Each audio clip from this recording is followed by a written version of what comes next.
I'm Al McFarland. Welcome to the conversation with Al McFarland. I'm glad to be here and glad to have you along as well. Now, today, I'll be joined a little later in the program by my colleague and friend, W.D. Foster Graham. We've got an author that we'll be talking to about exciting work in the publishing arena and community work as well. But I want to begin with a special conversation with the person that I have just been watching from afar. This might be our first or second time talking in person. I'm so looking forward to it. He is Christopher L. Harrington, and he's the president and CEO of the Ordway Center for the Performing Arts.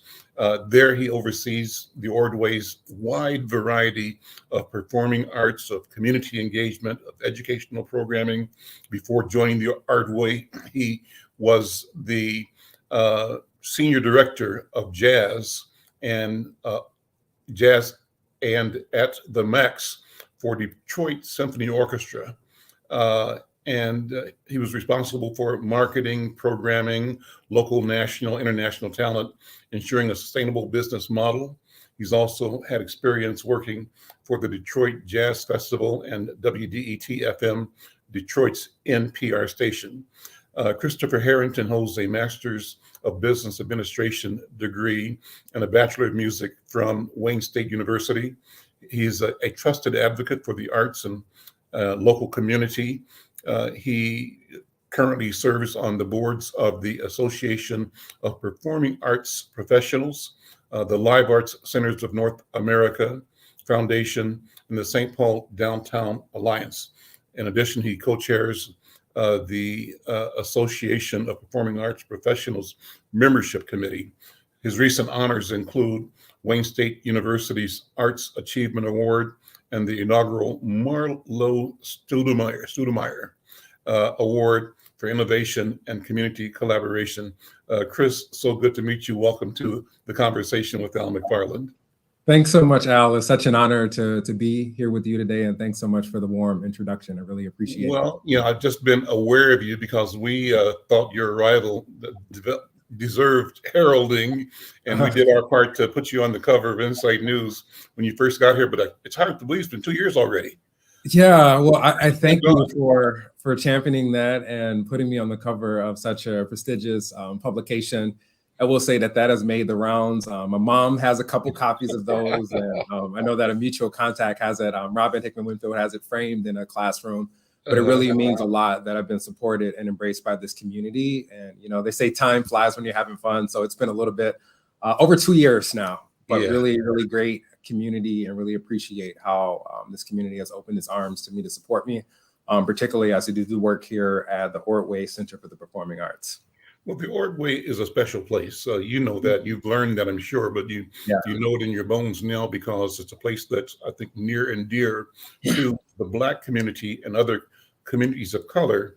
And it's because it has always intended to be so. It's been intentional in its opening of its hospitality, of its doors, of its stages to our community. And it's always made sure that people felt like they were owners of the experience of the enterprise, not visitors. And so I think you're building on that wonderful legacy that your predecessors have created and doing a wonderful job. Now we're at the holiday season. You've got some big events going on there right now, holiday-wise at the Ordway. Yeah, so tonight is a very special night. We're actually opening Peter Pan. We have 32 performances happening here over the next next 3 weeks. We've been in for a week now. So 32 performances in total.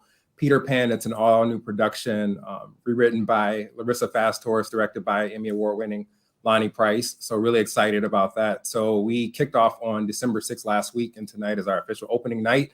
And there's another 2.5 weeks that you can actually see one of these shows. So it's been really well received by our community. One of the highlights this week for me is that we actually got a chance to share this with almost 2,000 students in the music theater yesterday from across the state of Minnesota. So definitely in the Twin Cities. So just seeing them enjoy the magic of musical theater and this beloved title has been really inspiring. So glad that we got a chance to share that with not only our regular audience members, but the fact that they got to experience a Broadway caliber show here at the Ordway was really, really special. And tonight you've got another performance happening at the same time, two different audiences. Yeah, That should be unique. yeah, Fun. yeah. So it's really unique. Sons of Serendip, which some people may know from America's Got Talent. They're just a really unique quartet of individuals. They all met at Boston University. The program will feature holiday classics. They'll feature some arrangements of covers that audiences will be familiar with, and then also some original tunes. So they're a very unique quartet in the sense that there's a vocalist, there's a keyboardist, there's a cellist, and then also a harpist too. So being able to kind of put us in the mood for the season is really, really special. And the thing that I love, you talked a little bit about the legacy of the Ordway and how intentional my predecessors and this team have been. Going back to when we opened in January of 1985, this Ordway was always intended to be a place where all of the performing arts would be celebrated and where all people would feel welcome. So that is our original ethos, and that vision is alive and well today, as evidenced by having Peter Pan in our music theater and Sons of Serendip performing concurrently in our concert hall.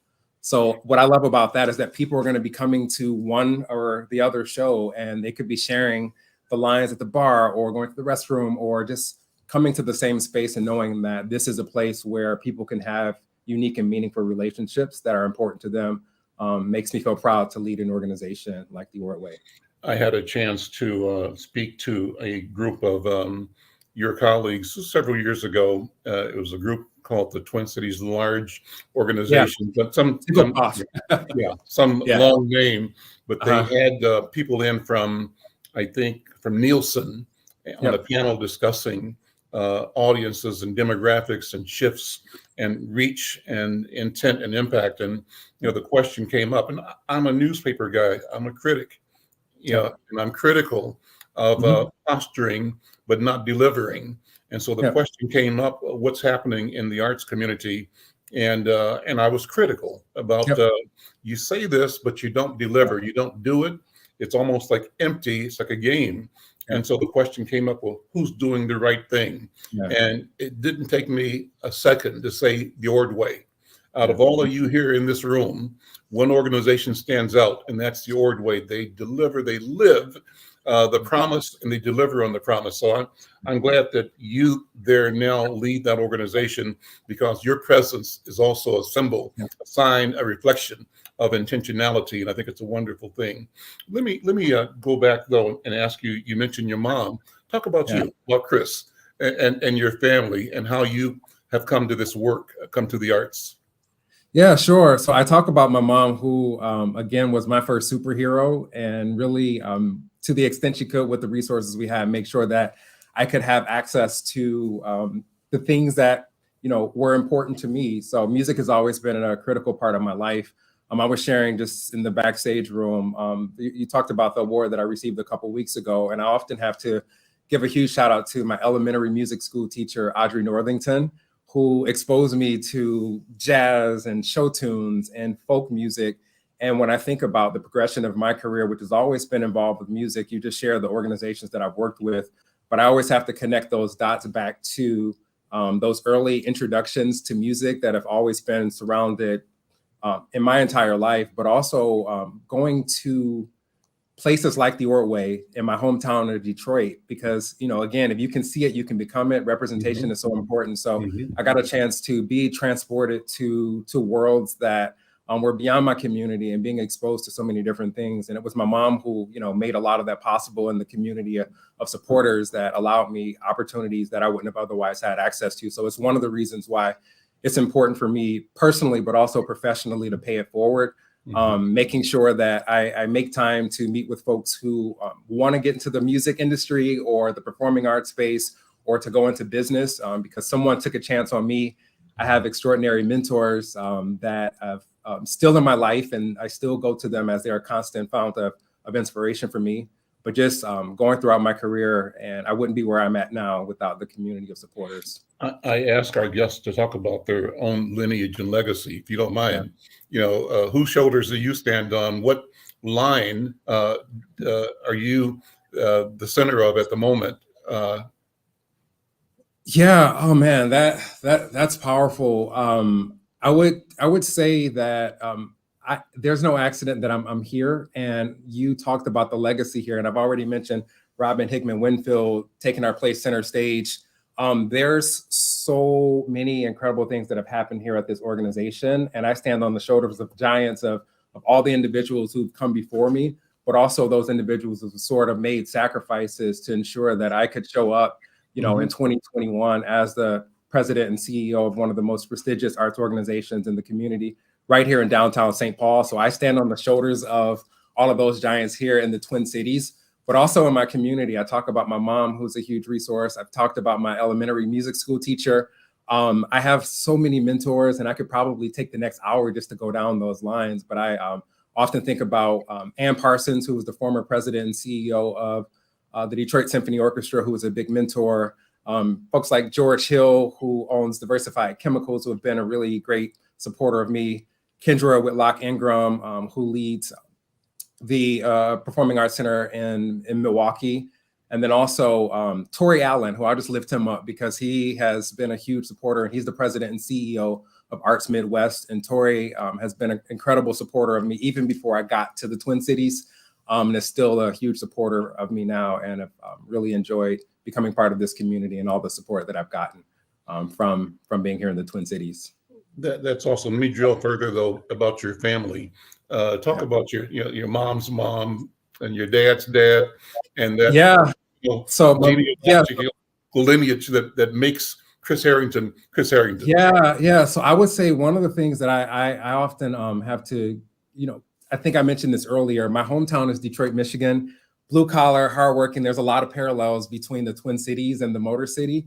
But actually, my grandparents moved to Detroit from Mississippi during the Great Migration. Both of them worked in the automotive industry. So I would say any of the work ethic and success that I've had today is building upon the sacrifices that they made back in the 70s and the 80s to ensure that I had every opportunity to succeed and to thrive in my life. So that's where it goes back to, my grandparents, my mom, my entire community who filled in the gap for so many different things in my life.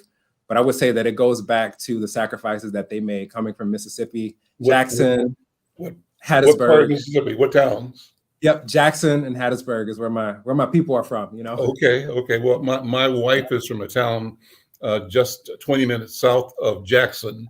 Okay. A town called Crystal Springs, Mississippi. Yep. And so we go there a lot. But I love Mississippi, and I love the resilience that our people have demonstrated and lived and keep living there. And I think you're absolutely correct that that's foundational for all of us up here in Minnesota. We've come from somewhere, to be here. That's a cool thing. So, your love for music, what did you play? Were you in training? So I grew up playing piano and keyboards. And, to say throughout my career, I decided, particularly in college, I'll just share this quick story with you. During my tenure at the Detroit International Jazz Festival, there were so many crazy things happening in our community, which is not unique to even that time. I mean, it continues, the uncertainty and the volatility that lives in our world. But for me, it was standing backstage at Hart Plaza and looking out into the sea of folks and imagining that there was a media professional sitting next to a barista, sitting next to a teacher, sitting next to an executive. And regardless of your socioeconomic status, your religion, your political affiliation, your age, everyone came together and were united through the power of the arts. And the fact that the arts is a great unifier and can bring together people from all different backgrounds and all different walks of life. Didn't quite know that it would ultimately lead me to leading one of the most prestigious performing arts centers here in St. Paul in the Ordway. But it was really that moment that was transformative for me, knowing the power of the arts to bring people together. You just never know what people are going through. And sometimes art is just, for pure entertainment, but for others, it's escapism. So the fact that we have a great team here at the Ordway who take great pride in their work to ensure that we can deliver these extraordinary experiences for people who are coming for so many different reasons. The fact that we can hold that space in their lives is what keeps me going and keeps me motivated. But it really goes back to that moment of realizing the true power of the arts to unify, to heal. We all need a space to go, even if it's 2.5 hours after a long week, or dealing with stress or grief or other things and challenges that we have to, navigate in our life. The fact that the arts can be that outlet for connection, because I think we need that more now than ever before. When you think about all the things that we've been through, over the last 2 or 3 years. So I'm going to let you knock me off my chair when I ask you to tell me some of the people you've met during the Detroit Jazz Festival. Detroit and jazz go hand in hand. Detroit and music go hand in hand. Yeah. And it's like one of my editors, Dr. Irma McLaurin, who was a former college president and a tenured professor in a variety of colleges, grew up, she told me, having James Baldwin as a guest in her home. She tells me that, I say, oh, good night. Oh, amazing. So I'm sure you've got to have the same kind of story. People that you talk to. Tell me a story.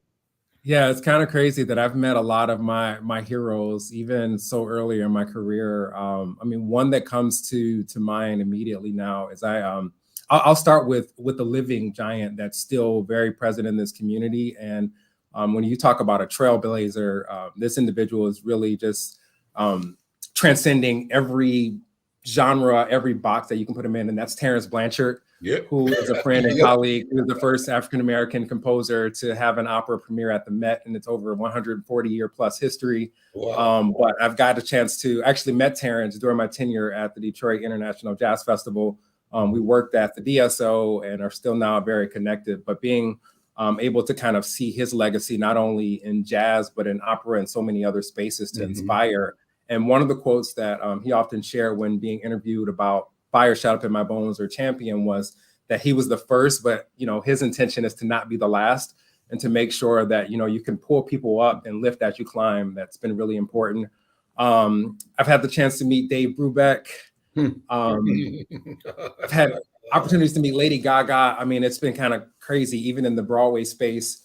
Broadway producers, Tamara Tooney, so many different folks who are at the top of their careers. So those are just a couple of the highlights, and I can go on and on and on. Regina Carter, Ron Carter. Detroit is a hub, but also the Twin Cities is a huge hub for music too. I didn't get a chance to meet Prince, but I did get a chance to. Prince happens to be one of my mother's favorite artists, and I got a chance to experience his genius live, actually at the Fox Theater in Detroit, Michigan. And being able to take my mom to see one of her favorite artists live, and then almost 7-8 years later, be able to work in a space that is almost synonymous with Prince, and being able to go out to Paisley Park and to see her just almost like a kid in a candy shop, seeing memorabilia and artifacts from one of her favorite movies, Purple Rain. So that's a legacy that I know I am a part of too. I'm really honored to be in this community. One of the huge things that I love about jazz is Charles Schultz, as I'm learning, is from Minnesota too.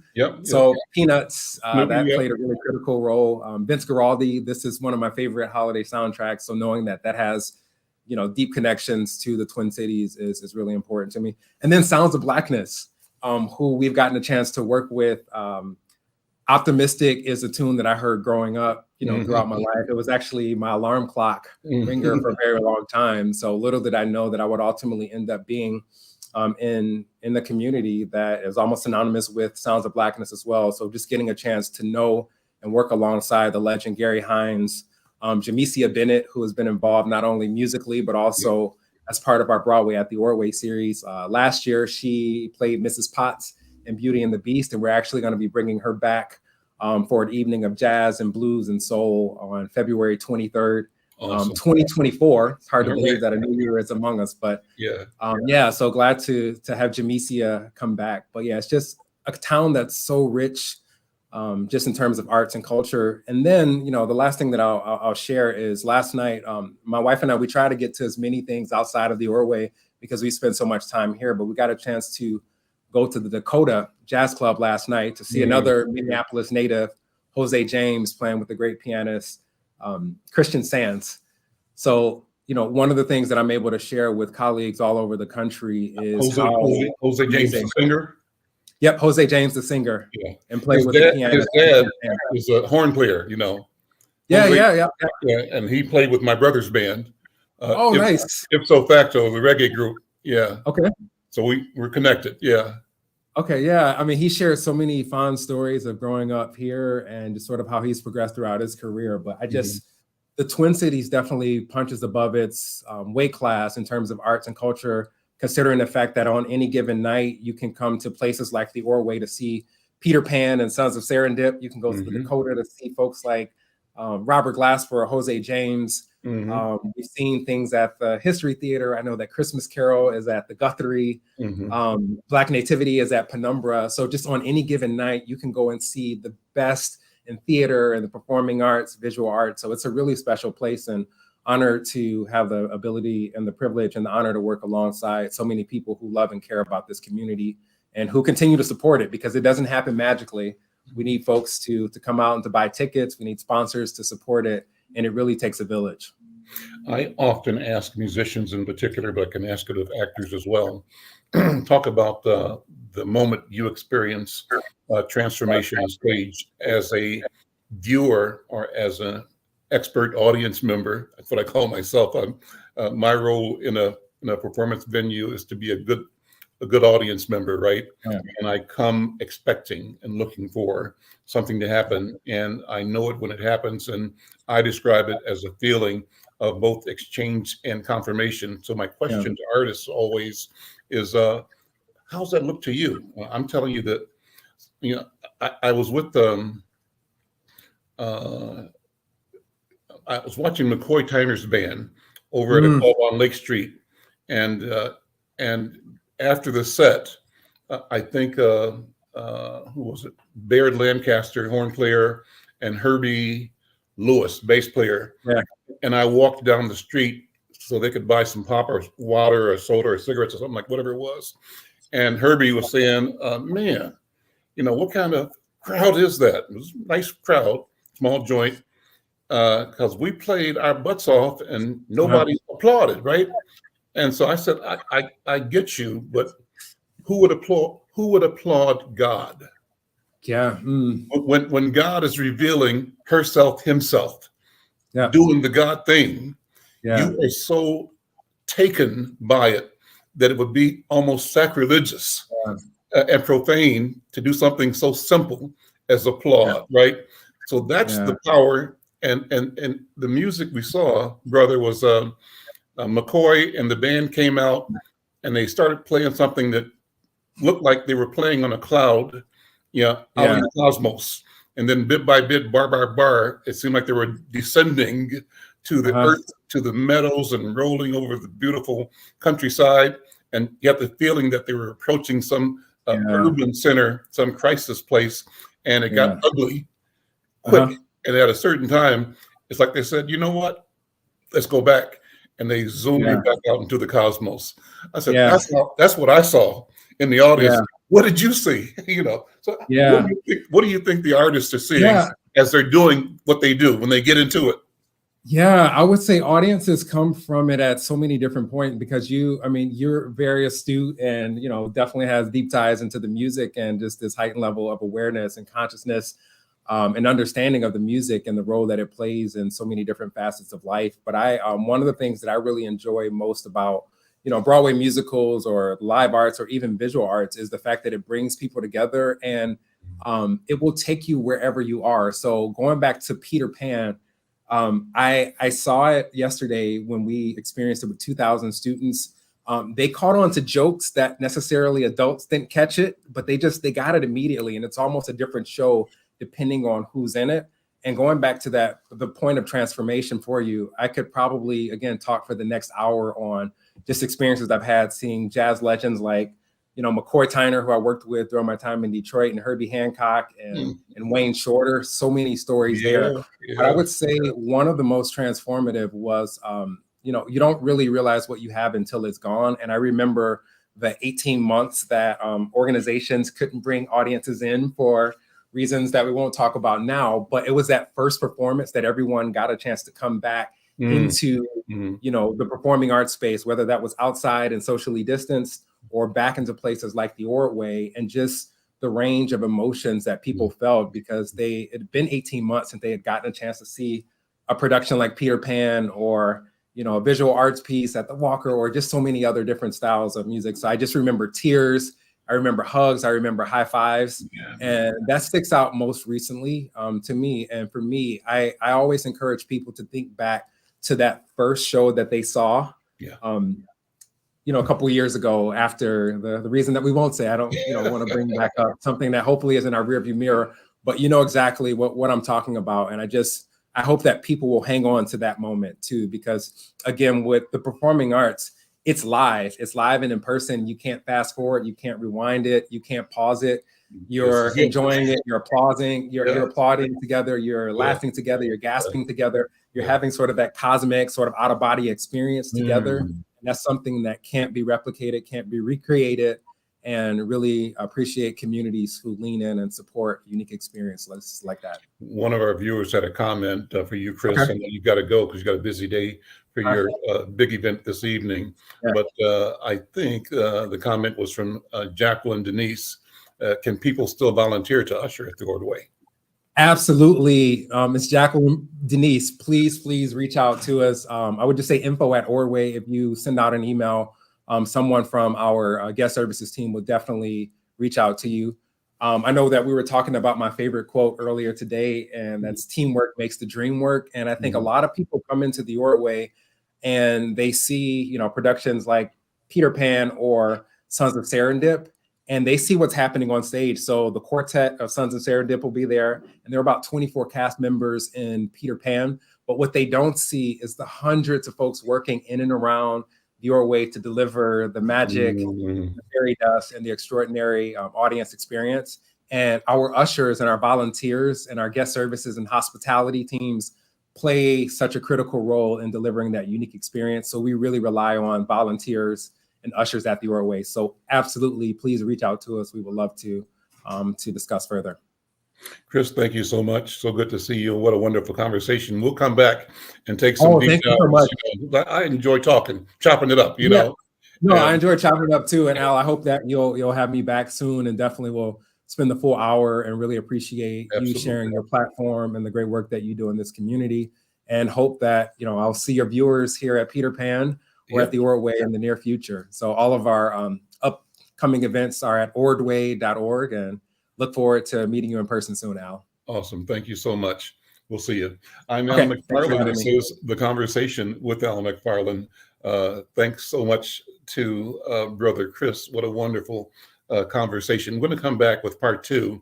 My colleague W.D. Foster is going to join me with a new guest, Mizz Mercedes. And so stay tuned. We'll be right back. Are you or someone you know recovering financially from the COVID-19 pandemic, the lockdown, or any other reason? If so, help is available.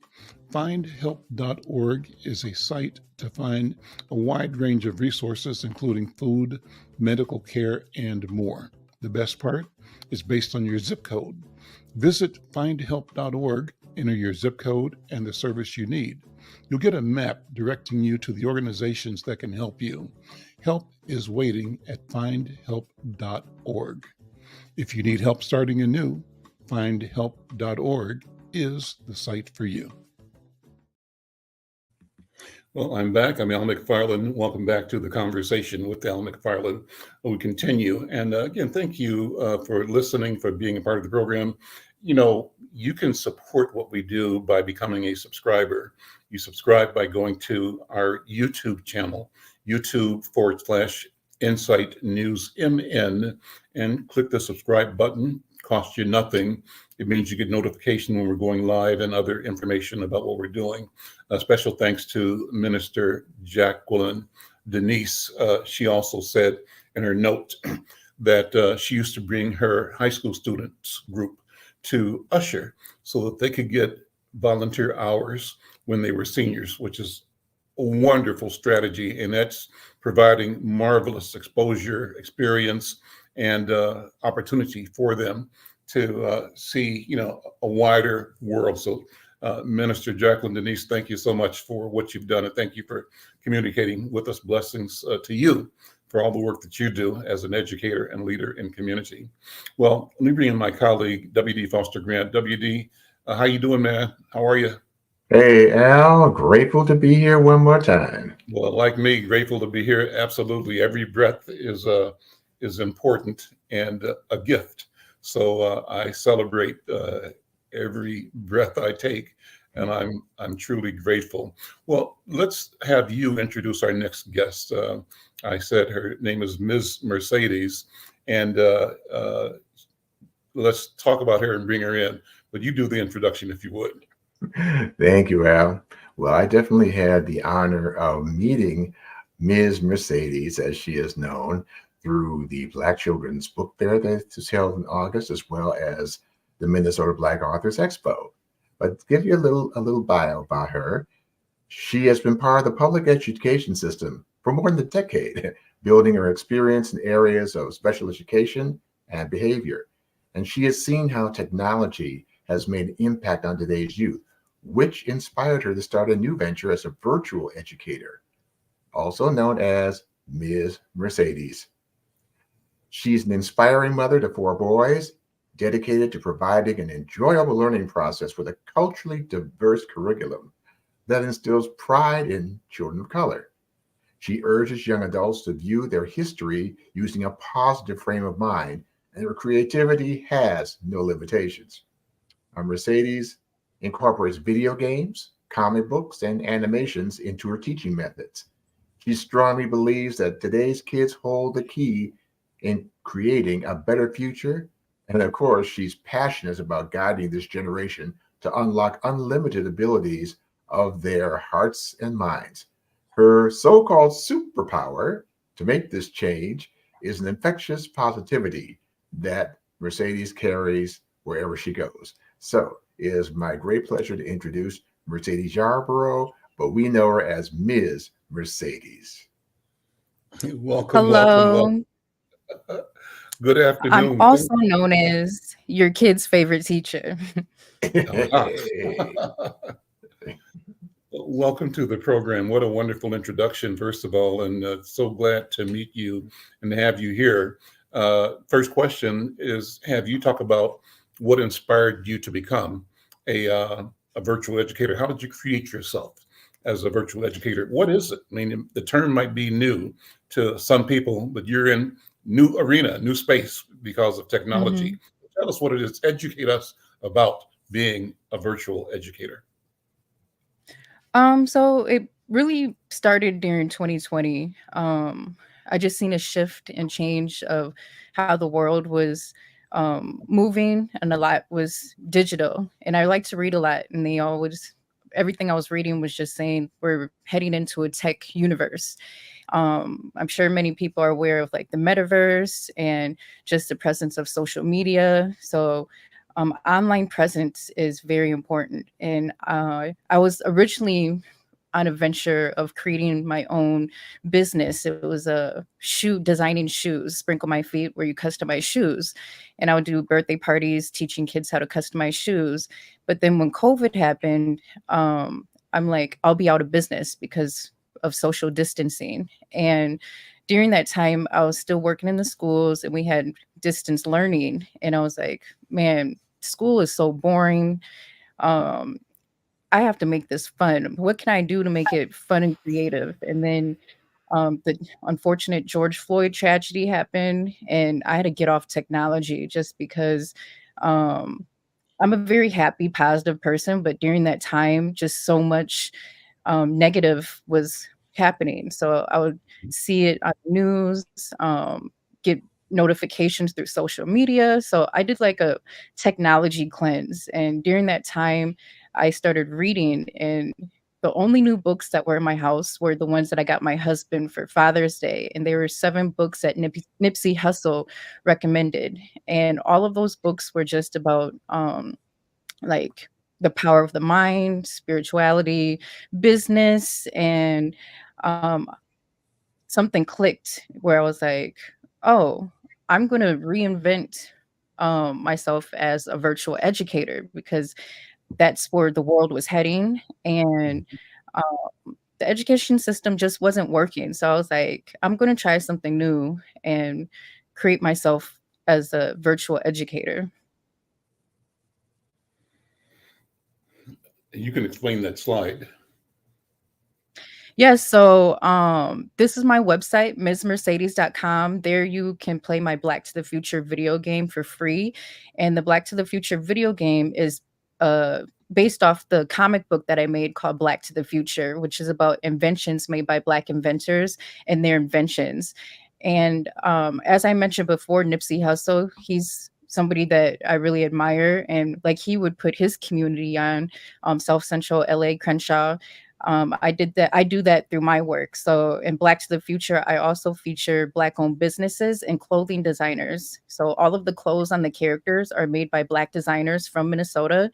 And each story about the invention incorporates a Black owned business. So, for example, Two Scoops, which is a Black owned ice cream parlor in St. Paul Mhm. located at Selby, they are featured for the ice cream invention based off of Augustus Jackson. To tie these things together, right?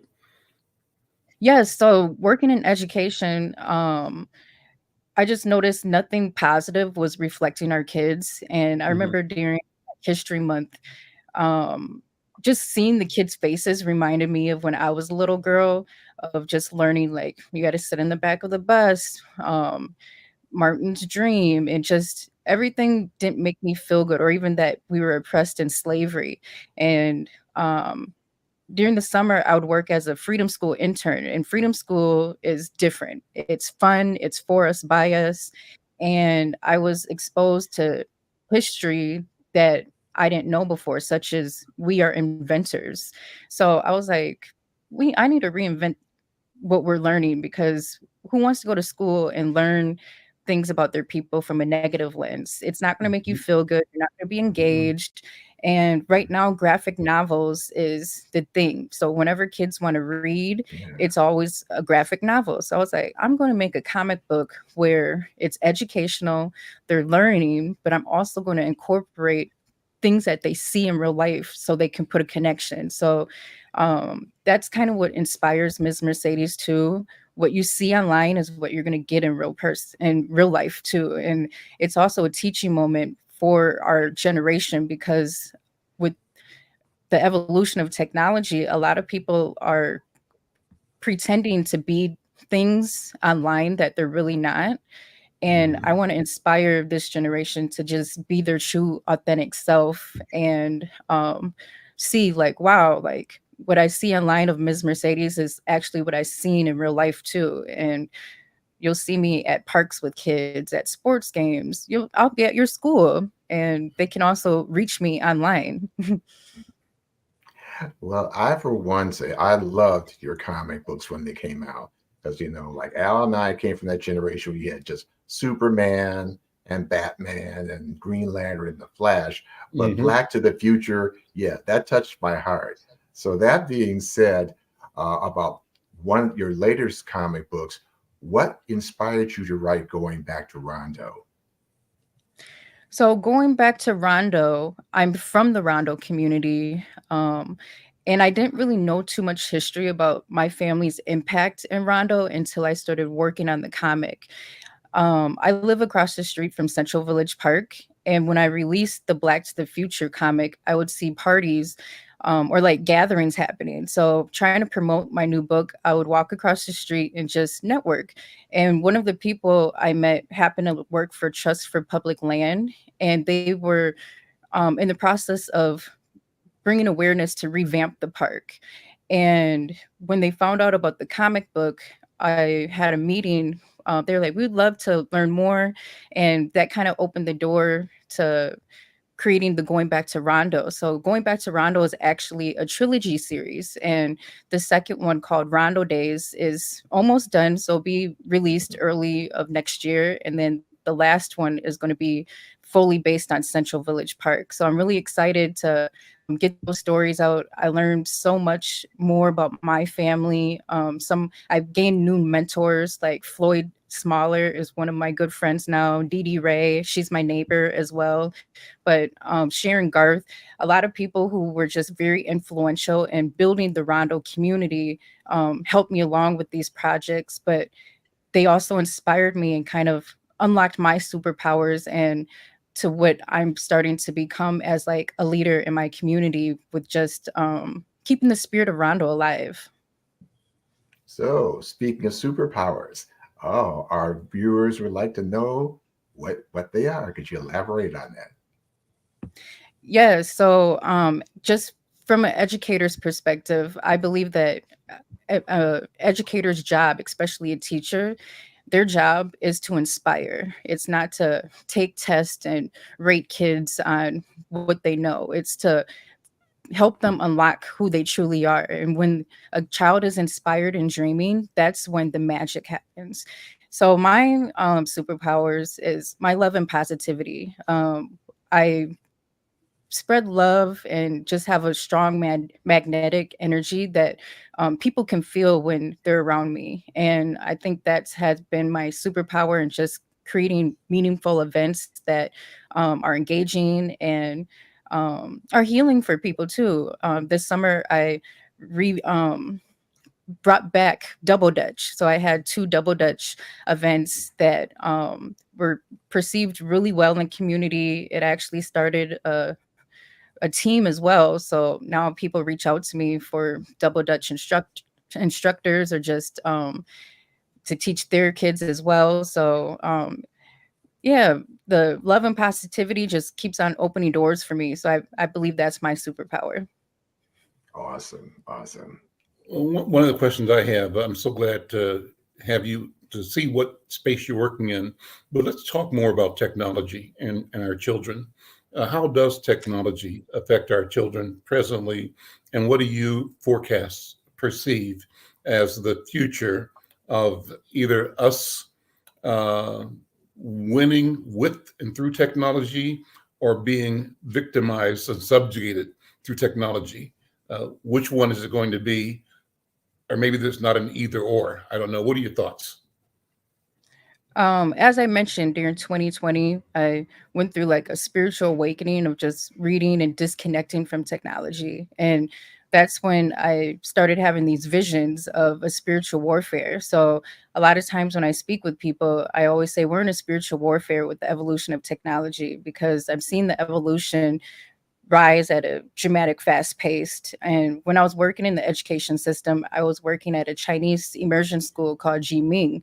And so I was in a different world when I was going to work, kind of like I was in China in a sense. And just their academics and what they were teaching is on a whole nother level than what we are learning here in America. So like in China, they already have solar powered roads. So when you're driving a car, your car is being charged. And so in China, things are way more advanced. And I've read an article where it just said like America is so far behind when with technology. We're like 3-5 years behind India and China. So um I just been looking at that, but then working in the education system, I was a behavior intervention specialist. And during my time there, I just started to see how kids' engagement was not fully to the teacher. And then also being a parent to four boys, I would see how their behavior changed when they had too much screen time. They were more just irritable, upset, not happy. And the things that they're being exposed to, like they have unlimited access unless like you have strict guidelines. But here there's a lot of parents aren't really keeping track of their kids' screen time or what they're watching, and they're being exposed to anything. Even if your kid has a phone, when they open it, they see what's happening around the world right now, and a lot of unfortunate things are happening at the moment. So much negativity is being fed to them, and just to us as general that our bodies and our mind can't really fully intake. So just think about going on social media, how you can see someone being engaged to someone dying to someone having a baby, all within 1 to 2 minutes. That's a lot of emotion to take in.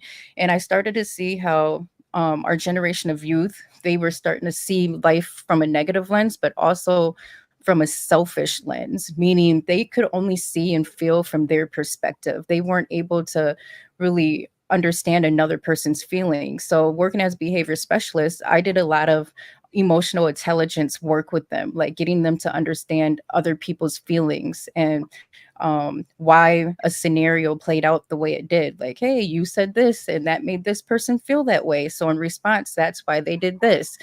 So I think school needs to be more focused on emotional intelligence, because as technology is evolving, it does a lot for us to where we're using our mind less. And I always tell people our mind is the most powerful thing in our body. So if you're not using it, you're losing it. And we're seeing a generation of people lose their mind.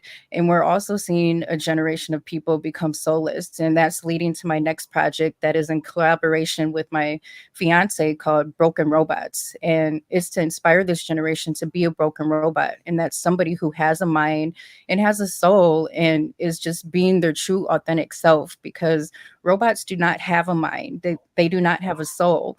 And right now we're seeing people become robotic in a way because they're not able to feel for other people, and they're losing that just connection of your spirit. So that's where the spiritual warfare ties into why I bring it up. So that's just great. So the question then becomes, if we're at war, what's the end game? What's the objective? And what are we, you've said it, but I'll let you say it again. Who's at war with us? And the us can be humanity. It can be the all of existence. It can be certain sections of the human family. It could be nationalities. Any level, could be people on this block, not on that block. But however you look at it, and as you're thinking in terms of spiritual warfare, what is the dimension of that? And what are we who are seeing what you see, seeking to accomplish by acknowledging, by naming it, and then ordering our work in response to not being victims or vanquishing that which is adversary to our humanity and our existence? Big question. I don't know. What do you think? Does it make sense to you as a question? Yes, and I'm actually Okay. going to circle back to the one Yeah. before, because I forgot a piece where it just talks about where should education go. So Yeah. one thing I'm seeing too is right now kids, they don't really pay attention to the teacher, because their teacher is a YouTuber or TikToker, meaning that their mind and they're being engaged more from social media. And it's not necessarily a bad thing, because I'm seeing a generation of people who are watching DIY videos, which is do it yourself. So they are learning. It's just they're learning in a different way, where it's usually through the screen or watching. So I'm thinking like this generation needs to focus more on just creating, letting kids find what they truly like, so they can work on that and not really force them to learn um, things they don't care about. Because if a kid doesn't care about it, they're not going to be engaged. But when a student cares about something, they are fully engaged and they are learning. I just was at Central High School interviewing some kids, and many of them were mentioning they loved working on cars. They just bought a car and needed to fix it. And I was like, oh, how are you fixing it? They're like, YouTube videos. So they're very infatuated with learning and doing things themselves. So I think just putting things so they can have more hands-on to do it themselves, rather than just sitting and staring at the teacher talk or at a piece of paper, is where we need to go to get education to really move and work in a beneficial way. And then to go to your question about how I think right now we need to start coming together more as people, instead of being at war with ourselves.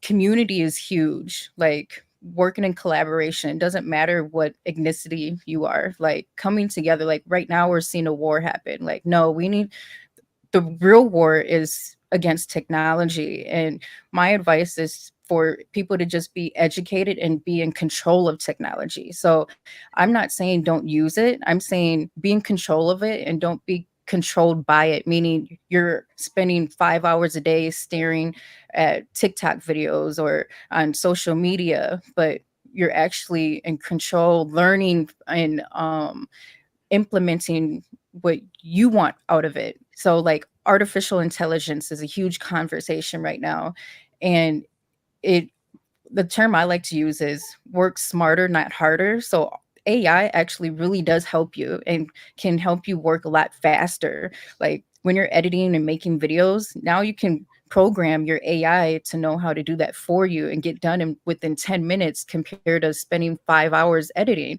So I think when people start to really take it seriously to control technology and not be controlled by it, we can kind of be afloat where we can survive with it.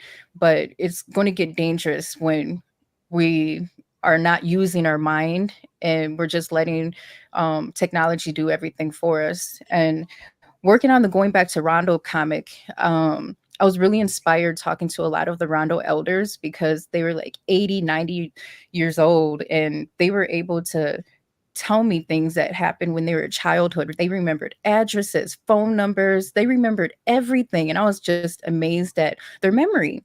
And then I thought about it one day because I would be like in a Zoom meeting like this or just a meeting, and people would be like, "Oh, what'd you do this weekend?" And everyone's like, "What did I do?" And it would literally just be the day before. But we're losing our memory because we're not using it. And that generation, they had to use their mind for everything, for directions, phone numbers, addresses.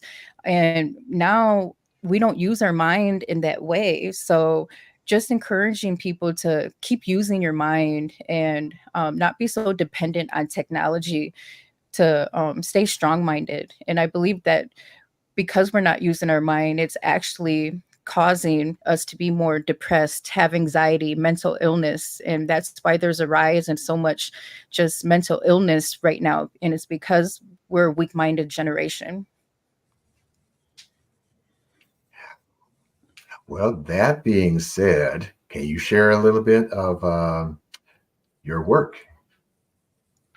Yeah, so I create comic books. Right behind me is the newest one set to release early of next year, Broken Robots. And that's to really inspire this generation of youth to be a broken robot. And that's someone who's in control of their mind and not being controlled by technology. But it's also to teach this generation how to balance the use of technology. And a lot of that is also to just encourage like student athletes, like get them to be active. And yeah, and then going back to Rondo is about the historic Rondo community. Ms. Mercedes will take you on a field trip and show you, why is it named Rondo? How did it become a thriving Black community? And how did the free highway construction of the 94 freeway affect the community?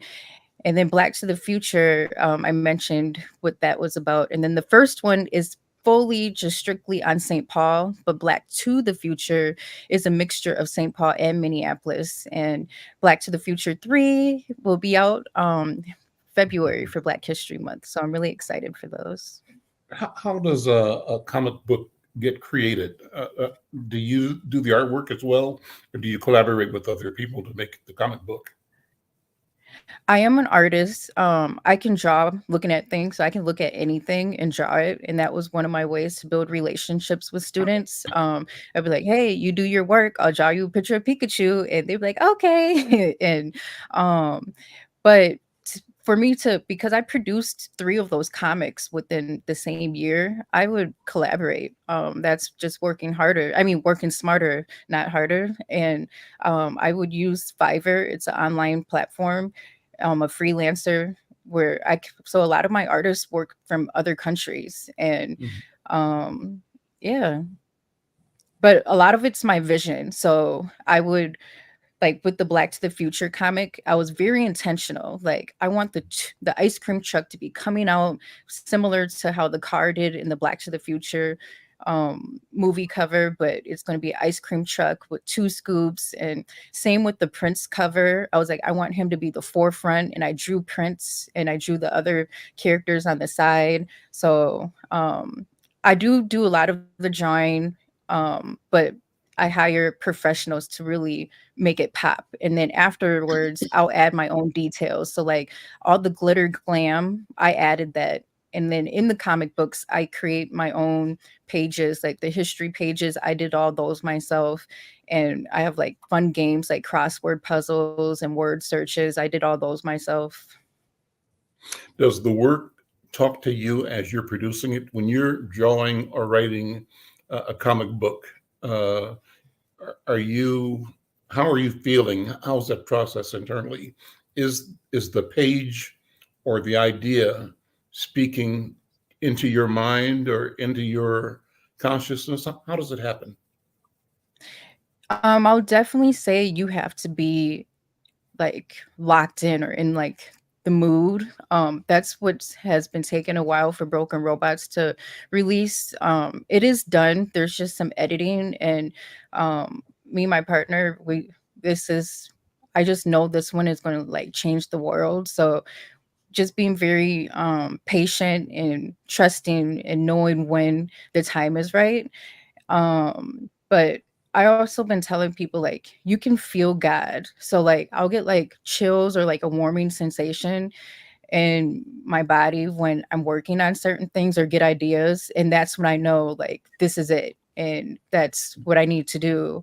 And a lot of times I get inspired by having conversations with people. Like whenever I had conversations with Rondo elders, like their storytelling was amazing where I could just envision and see. So I would just write and literally create a story right then and there. And then working in the classroom, a lot of my students I worked with, those were broken robots because a broken robot is a disruptor because robots, they are being controlled. And right now there's so many systems that are controlling us. Like the public education system is controlling our kids. It was actually funded by John D. Rockefeller in 1902 with him stating, I do not want a nation of thinkers. I want a nation of workers. So the whole public education system was to create a worker mindset. And that's what I'm trying to disrupt by creating and inspiring a generation of broken robots who are using their mind and are thinkers and dreamers and not workers. So when that world evolves, what will it be like? Describe the product of your thoughts and of your approach. How does 2060 look to you right now? Um, with the advancement of AI and everything, it does look like we'll be in a very robotic world. Um, I remember the movie Wall-E really stuck out to me, where like life kind of just was in the air and everybody's just being lazy. I don't want that. I also seen Ready Player One kind of coming to existence where it's just dark and gloomy outside because we didn't take care of our earth. So it's not like you don't see flowers or anything. So that's really what inspires me to educate our kids because they're not teaching our kids how to grow their food or build or just things for us to survive. Like those should be things that we should be teaching. One thing that I really admired about other cultures that migrated here, because in the Rondo community, it's very diverse with like a huge Hmong and Laos and Karen population. But when they came here, they continued to garden. And I have friends that know how to garden and make their own food, and even the Somali population. So that's just something that I want to make sure that our kids know. Like when we always grew our own food, we were farmers, we own land, and we need to get back to that and just show them how food is healing, but also how connecting to nature will save us. Like just like I mentioned, John D. Rockefeller funded the education system. He did the same thing with the Western medical system. So whenever you're taking prescription medicines and stuff, that's his plan. And our for our health, we heal through nature and things that come from the earth. So I just want our kids to know like you do have superpowers and healing, like love is a power. Whenever you do things with love, it brings power to the situation. And once people unlock their superpowers and are dreaming, that's when you're living. And I used to dream to be a basketball player, and that dream died when I broke my ankle. So I was kind of just living life, and then working in the education system, I became inspired again because I seen all these kids looking up to me, and I was like, wow, that's power. So now I'm dreaming again, and my dream is to inspire this generation to be a broken robot. Let's stop right there. That's a mic drop. Listen, Mizz Mercedes, thank you so very much. It's a pleasure meeting you. Your story is powerful and wonderful. Brother WD, thank you for curating this conversation. I'm Al McFarland. We'll see you next time.